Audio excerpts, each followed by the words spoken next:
When we are overwhelmed by emotions, we can be swayed by them. And these emotions can lead to excessive feelings of anger and difficulty in controlling our anger lately. There have been many incidents and accidents these days due to this. Positive emotions like sadness, joy, and self-absorption truly help me grow and enrich my life. But negative emotions can lead me into a negative spiral, making it hard to escape. Today, we need the teachings of Abraham Lincoln more than ever. Today, I would like to learn about Abraham Lincoln's self-control. The father of self-control, Lincoln, from his name alone, the self-control of the rightful Abraham Lincoln is evident. He experienced the unbearable deaths of family members. As a child, Abraham Lincoln endured the heartbreaking loss of close family members, something no one his age should have to face. In a poor rural area during a time when there were no doctors or medicine, Lincoln lost his mother, Nancy Hanks Lincoln, unexpectedly at the age of 9 due to an epidemic called milk sickness. At that time, he buried the body himself and then lived quietly for a long time without expressing his emotions. He couldn't handle the overwhelming sadness, so he channeled those feelings into writing and reading.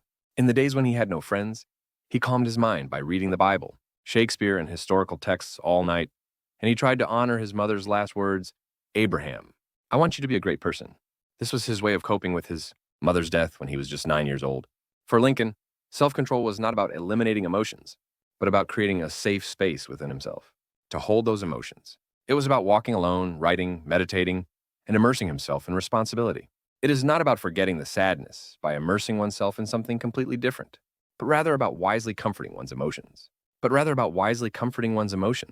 These days, I've been feeling upset because the landlord of the house I'm renting hasn't done the repairs that they are supposed to do, and I've spent several days fighting about it, feeling bad and unable to focus on my tasks, letting a week go by like that.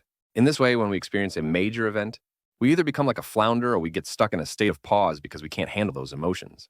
To avoid becoming a slave to such emotions, the actions he displayed must have required tremendous resolve, decisiveness, and self-control, as well as significant personal reflection.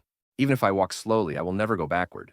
Abraham Lincoln, with such character, faced many hardships, including business failures, losing elections more than 7 times, and the deaths of his fiancée and son, but ultimately became the President of the United States.